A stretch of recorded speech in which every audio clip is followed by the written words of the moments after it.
This is part 3. Watch part 1 and part 2 first if you want more context. Here we go. So the only difference between science today and Torah is the question of the original being wants or the original being doesn't know.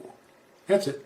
Okay, well, that question makes no sense, so I still don't know the difference. Actually, scratch that. I do know the difference. Science and the Torah could hardly be more different, but I don't know what the difference you're driving at is. So we both believe in God. Oh, there it is. Somehow I didn't see it coming. Not right then, anyway. And I think the reason why is that he was going on and on about how scientists believed that there was this subatomic particle or these two subatomic particles or some nonsense like that did something without wanting to, and that's totally irrational because how could any event involving a subatomic particle possibly happen if the particle didn't wish for it first? Meaning that the scientists are missing the part of belief that defines God, which is that the original thing wanted for the universe to exist. So they don't believe in God, right? Except no, apparently now they do. We have to make sure to say their beliefs are just like our religion, even if I've spent the entire video up to this point trying to explain why they're not. We both believe in an original substance. Okay, but you said that God is an original substance or thing that wants something, specifically. Are you saying that the scientific consensus is that whatever was before the universe wanted to create the universe? Because if not, I wouldn't say that by your definition that counts as a God belief. The question is only, the original substance knows what he's doing or doesn't know. No, you can't just change your definition on the fly. Your definition of God was it's the first thing that wants something. Here, I'll play it back for you to refresh your memory from 30 seconds ago. What do we mean when we say God? We mean the original being, whatever that was, that wants something. So if you believe that there was a subatomic particle that wanted to evolve, well, that's God. See? Nothing to do with something knowing what it's doing or not. Does a baby know what it's doing? But it still wants to suck its own toe, doesn't it? That's it. So what makes more sense? That this original being evolved because it decided to? Or the original being evolved for some unknown reason?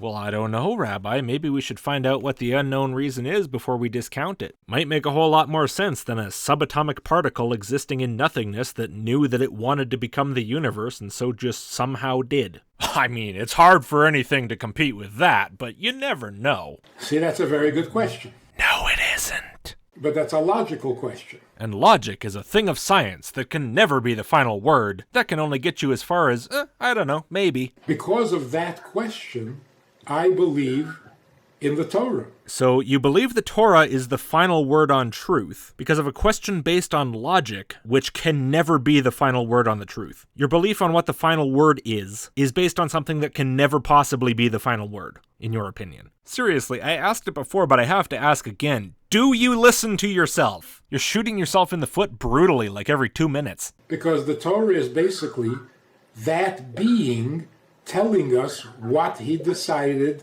and why he decided to create the world. Well, at least so says your worthless logic, right? Although, can we pause for a second? What was the logic that led you to believe the Torah again? So there was this logical question that's the reason you believe the Torah, which is, what makes more sense? The original being evolved because it decided to, or the original being evolved for some unknown reason? And I guess your decision based on who knows what, that the first answer is the right one, is why you believe the Torah. But okay, if there was some bizarre situation where a subatomic particle before the universe wanted to and decided to become the universe and did it somehow, how does that imply that the Torah is its book telling you what it wanted to do? Where in that question does the Torah show up? Oh, wow. This is really dumb. So what is the Torah? The Torah is the Creator telling us what he wants. Nuh-uh. Why does he want it? I don't know. I gotta agree with you there. The Torah makes the Creator sound like a fucking idiot. But then again, for a subatomic particle, he's doing pretty good. I don't know why I want what I want. There are certain things you want essentially. It's just important to you. I want to collect all the stupidity in the world in a bowl and pour it all over my face and tits in a big stupid bukkake. Not for some other reason. He's not trying to use this to get to something else. This is what he wants. Oh, so none of that grand plan nonsense? I approve of that, at least. If that's even what you mean. By your track record, you might just turn around in 30 seconds and say, "But the plan!" A world that starts off being ungodly and becomes godly. Oh, is that the plan? I thought you meant the universe was the thing you wanted. But no, the usual purification plan. Ugh. But Rabbi, hasn't science figured out many things? Sure. And science has figured out a lot of good stuff. And it will continue to figure out stuff. But in the end, it's going to come to the conclusion that the world was created for a reason. But I thought they gave up on investigating the origin of the universe because it's impossible. Anyway, I love this attitude. Yeah, scientists have discovered all kinds of cool things, shot down all kinds of stuff people thought gods had to do over the years. But don't worry, this gap, this is the one. But to find out what that reason is, you're going to have to look in the Torah. Uh-huh. So that's where science and Torah come together. In your imagination. Science tells you what happened, the Torah tells you why it happened. And what if, ultimately, science comes to the conclusion that what happened had absolutely nothing to do with some entity wanting the universe to exist? Oh, right, you already preemptively shut that down, because in your imagination, that won't happen. Oh, I'm convinced. Do you believe in the theory of evolution? This one's gonna be good. You're not supposed to believe in a theory. What? Believe, to have confidence in the truth, existence, or reliability of something, although without absolute proof that one is right in doing so. Well, okay, then the theory of evolution's pretty damn reliable. Takes some tweaking occasionally here and there, but overall it's extremely fit for purpose. Definition 2, to have confidence or faith in the truth of something. Give credence to. Yeah, I have quite a bit of confidence in the theory of evolution. It's held its own against an awful lot of scrutiny, even good scrutiny, not just Kent Hovind scrutiny. So I'm pretty confident that overall that's the right answer, and so is most of the scientific community. So why should I not believe that it's likely accurate? Just because, what, you say I'm not supposed to? You're supposed to research a theory. You don't believe it. Why? A theory is an explanation. If it's shown to have a lot of predictive utility, if it's falsifiable but never falsified despite many opportunities for it to be, I'm going to be pretty confident that it's the right answer. I'm going to believe that it's the right answer. Of course, if it's falsified or if something better comes along, I'll change my mind. But I'm not going to be unreasonable and never, ever accept any explanation of any observed phenomenon as likely true ever, just because, what, some people think that it has some religious absolute certainty garbage connotation? It's ridiculous. There was this kid in our city in St. Paul. He was hit by a truck, and he was declared brain dead at the hospital. Oh my god, okay, that's terrible. I'm sorry the kid was hit by a truck and declared brain dead, but we're talking about the theory of evolution. What relevance can this possibly have to that? The father said, well, they wanted to take him off of life support. And the father didn't want him to be taken off of life support. The doctor said, but he's brain dead. And the father said, how do you know? How do you know that his brain is not active anymore? And the doctor said, well, we have this machine that measures brain waves, and it's flat. So the father said to the doctor, how old is this machine? When was it invented? And he told him.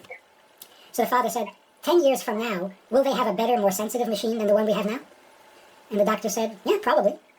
So the father said, so you mean the new machine that they're going to develop will pick up more subtle brain waves that this machine can't pick up? And the doctor said, maybe. So the father said, you're declaring my son dead because you have old-fashioned equipment? And so, because of the father's epic mega-ponage of the doctor, the scientific community was forced to stop relying on any medical theory or technology in decision-making because, hey, maybe someday it'll improve a bit, so let's stop believing it works at all and just read the Torah. 2 years later, a deadly plague wiped humans from the earth, and the land was conquered by the dolphins. So you see, in science, there's always going to be an improvement.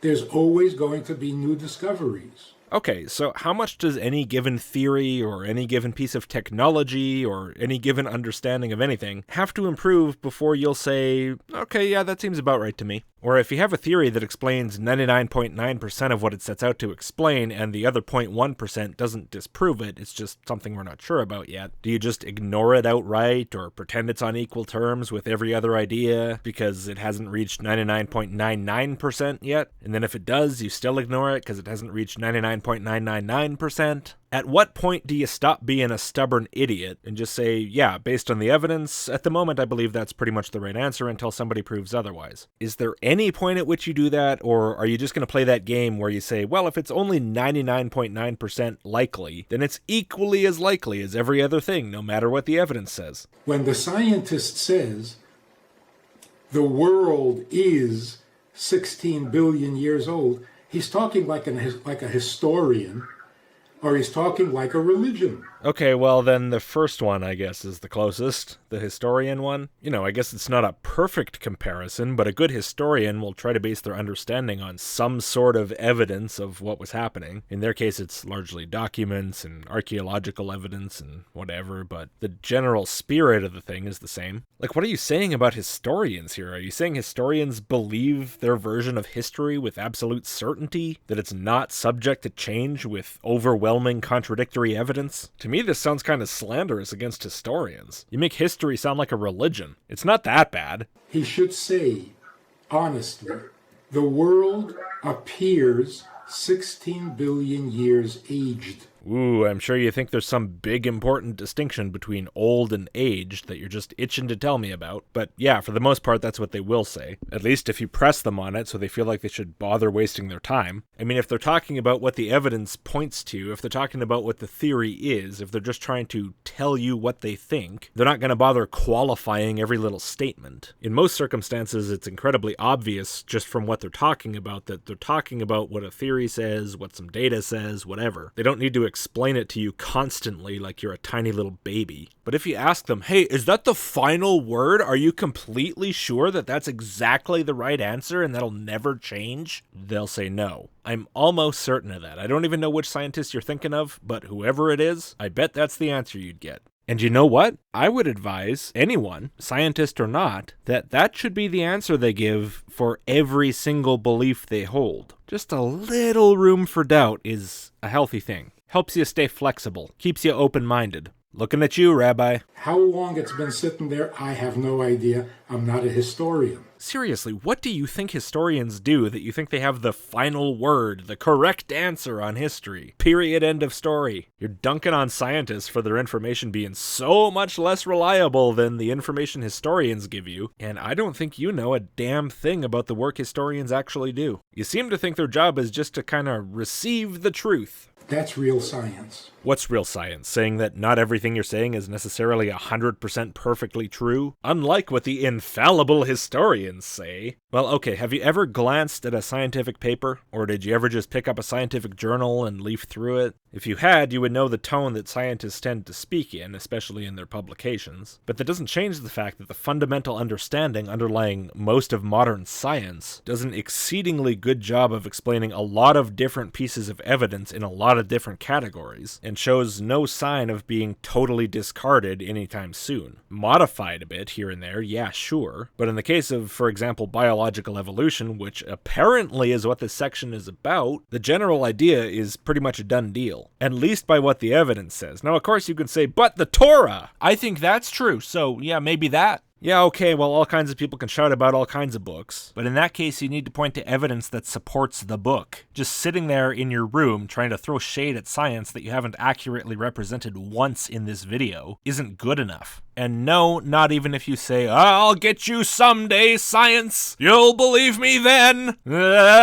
And one extra thing, what is it with all the religious people who have nothing to do with science, who dedicate their entire life to ideologies that defy science? Kent Hovind and people like that do this all the time too. And I get the impression you might have seen one or two of his videos before. Anyway, what is it with these people who want to gatekeep science, who want to dictate, this is real science, that's not real science, this is real science, that's not real science? And meanwhile, 50% of the scientists over there hunched over their various forms of lab equipment feel a shiver go up their spine as they realize, oh no, the science I'm doing has just been rendered unreal by a real expert on science. But what people get into should be called scientism, the belief in science. What, belief in its usefulness? I'm sorry, but if you're living in 2020 and you're still not convinced that science is a pretty good tool, I really don't know how to help you. In fact, I so don't know how to help you that I don't think I'll bother to try. Besides, it's not like I have some high hope of convincing you. You're too busy drooling over the Torah. I'm not going to change your mind on that, so fuck it. And that's kind of weird,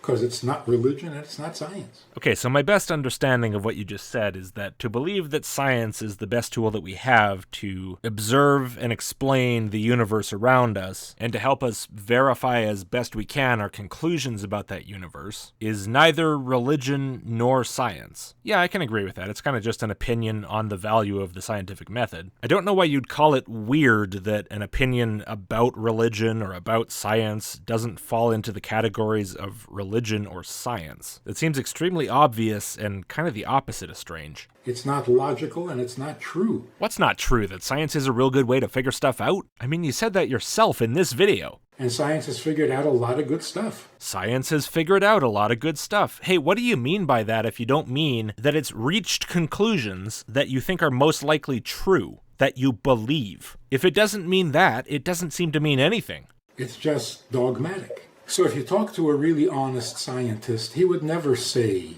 man evolved from a monkey. Yeah, he would. If you want to argue the details about that, go talk to Aaron Ra about cladistics. But yeah, if you talk to a really honest scientist, that scientist will tell you human beings evolved from other species to a high degree of confidence. And if they respect your intelligence, they'll probably just drop that last part because only an idiot would assume they mean otherwise. That's not even a scientific statement. Yes, it is. The only reason you don't understand why that's a reasonable scientific statement is because you're so damn used to religious people telling you what they think is true and insisting, it says it in the Torah, God told me it's true, so it's true, damn it! And those damn scientists are gonna believe me one day. Someday soon, I hope. Yeah, that's mostly a religious way of talking and thinking. I guess there's the occasional super dogmatic scientist out there, but for the most part, when they speak, they're speaking pretty conditionally on the evidence. But that doesn't mean they're not going to tell you what they think, and if you're way off base, some of the more aggressive ones might rub your nose in it. There is some evidence of an evolutionary process. Some. It's not for sure. Yeah, it's just supported by an overwhelming preponderance of evidence. But it's not like for sure, for sure. And if somebody comes up with a better theory, everybody would be happy with it. I guarantee you would not be happy with it. And yeah, I mean that to an absolute certainty. So if you're talking scientific, you have to be open-minded. Oh, so like one rule for me and another for thee type of thing? Not dogmatic. Oh, I agree. Oh yeah, dogma's terrible. People really should stop that. Otherwise, you're not really a scientist. Why do we get the feeling that no matter what they do, you're just going to keep saying they're not real scientists until they give up and align science with the Torah? Anyway, I did it. I got all the way to the end of his video. Yes, that was actually the end. It seems like he just ended on some random thought out of his weird jumble of thoughts. And I still don't quite know why that video is called Where Atheists Get It Wrong. It really seemed to be about scientists, not atheists. Anyway, thanks a lot for watching all the way to the end of part 3. If you would, before you go, please do give the video a like and subscribe if you haven't. Huge thanks as always to all of my supporters on every platform, and I'll see you next time.